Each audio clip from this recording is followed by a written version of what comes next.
vehicle if something comes in the way. Have you ever seen a wreck on the highway, or have you ever seen a wreck and you know that they've been speeding, and you might see a couple patrolmen. You might see some at the crime, or at the scenario, looking around, asking questions, and then you might see one kind of hanging back, writing on a clipboard or typing out something. And you always wonder, what are they typing out?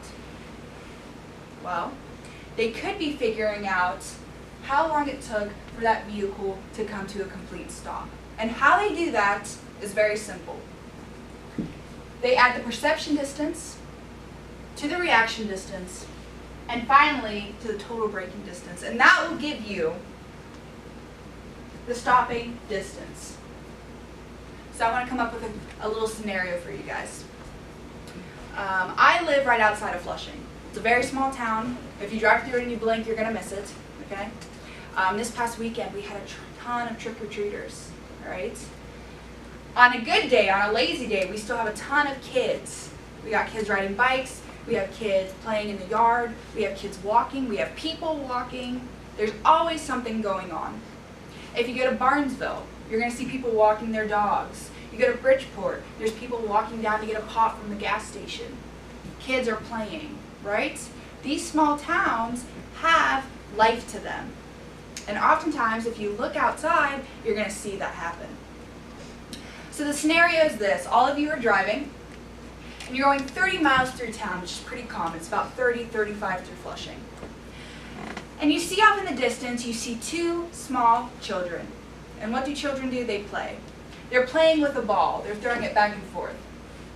Now, if you know kids like I know kids, and being a kid myself back in the day, I would say that sometimes we're jerks. Kids want to show off. They want to be better. They want to play to win. And so while you're driving and you see off down the road, you see one kid throw the ball clear up over past the other child's head and into the road.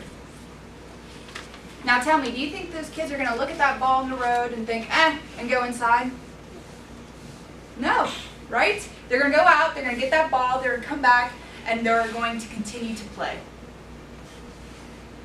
If you're going 30 miles per hour, the first thing we take in consideration is your perception distance. So the perception distance is quite simple. It's the distance traveled from the moment the event occurs, the moment you see that event occur. If you're going 30 miles per hour, you've already traveled 77 feet. Keep in mind, your car is still going. Your tires are still rotating. You've only just seen the children out in the road. Now, you start to react. So the reaction distance is the distance traveled while you brake. Tell me, is your foot the only thing that's working when you brake a car? No, right? Everything has to be working accordingly. Your eyes, you have to see it. You have to be paying attention. You have to be working well. When I say working well, I mean you can't be under the influence of drugs or alcohol. You couldn't have gone 8 nights without sleeping to react well to this. Bones, muscle, tendons, blood, everything has to be working accordingly from the top of your head to the tip of your toes for you to react correctly. I know that there are nights when I'm so tired and I can't remember how I got home. Oh, I've had those long 12-hour nights, and I get in my car and I get home and I think, how did I even get here? Because you can't remember because you're so tired. Well, imagine trying to react and you're like that. If you're going 30 miles per hour and you start to react, it's going to take you, if you're at the top of your game, an additional 33 feet, and your car still has not stopped. Now we're talking about the braking distance, what everyone kind of assumes what happens. That's the distance from the time you put down your foot onto the pedal to brake to the time that your car actually stops. So now you have to take in consideration, not only are you in good shape, but is your car in good shape?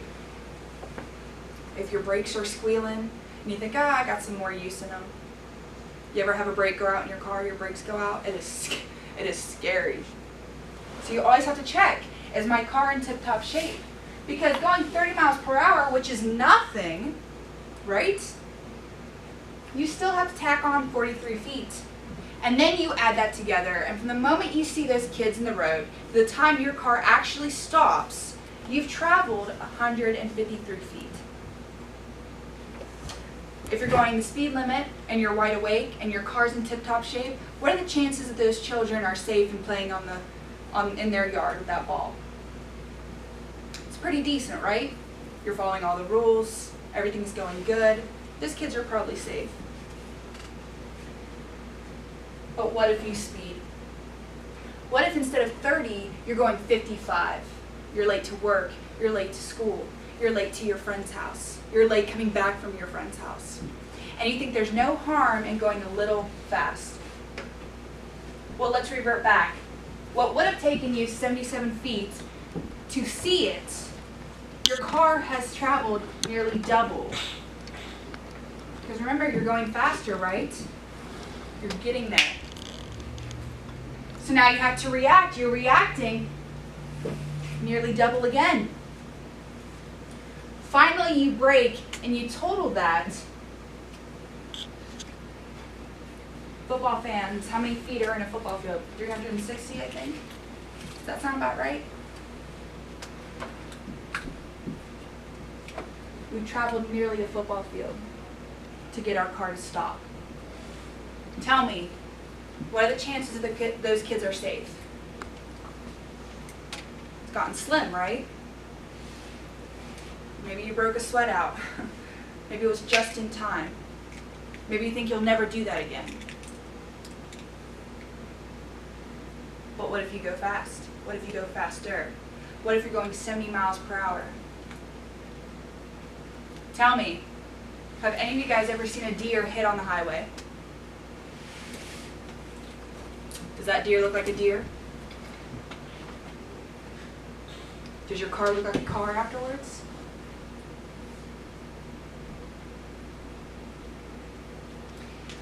I've had people in the past come up to me after my class and they ask me, how can you come up with such a sick example? And I tell them, I didn't. As I mentioned before, I have taught this class many, many years. I'm friends with the Clinique woman. That's what keeps me young. I have taught this class about 7 years now. And prior to that, I volunteered an additional 4 or 5. Teens, you're going to come across some things in your life where you're going to remember that maybe the first time you got in your car, the first prom you went to, the big things. Well, for me, one of the first big things I did was the responsibility to teach my first class. I want to be an educator someday. I want to teach. And the educator before me kind of had that mentality. It's like throwing the kid in the pool to teach him how to swim. That mentality. Oh, we have a class full of 30 people. Yeah, you can teach tonight. I was scared to death. The room was packed. You think I'm stuttering and nervous now? There was no camera in sight, but I could not get a word out. I had no examples. My voice kept going high and low. It was ridiculous. But I remember that class for several reasons. I remember, one, I was scared to death. If I had a paper bag, I was breathing through it. I mean, I was so scared. I remember 2 individuals. It was a girl and her grandmother. She must have lived with her. It was her guardian. And they sat right there in that seat. And the reason why I remember that woman, the grandmother in particular, is one, I have a soft spot for grandmas. I was raised by my little Nanny Nucci. She's about this tall. Kept us all in line. She reminded me of her. But it was her livelihood. She was so lively, right? It wasn't like this right now where I'll have to be quiet because I'm being videotaped. She made comments. She laughed. She would pinch her granddaughter when she wasn't paying attention. I encourage all of you to pinch your kids. I will like you more for it. I think everyone needs a good pinch. But she was constantly animated and encouraging, and it really makes it so much better. Maybe you haven't taken a speech class before. When you do, you'll know. You will know. It pays to have a good audience. It takes your fears away.